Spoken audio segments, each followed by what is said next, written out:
If you accidentally deleted any Google Chrome profile, don't worry. Here I'll show you how you can easily recover your deleted profile. Go to your File Explorer and go to your local disk C drive. In here, open Users folder. And now you have to open your computer name folder. In here, you have to find out this app data folder. If you don't see, then click on View, hover over on Show, and check Hidden Items. Now open the app data folder, open Local folder. In this folder, scroll down and find out the Google folder. Now open the Google folder and open Chrome folder.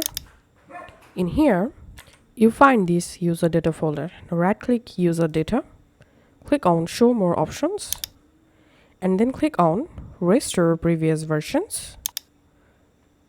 And now all you have to need from this older version, you have to select an older version and then click on restore, then click on apply and click on OK.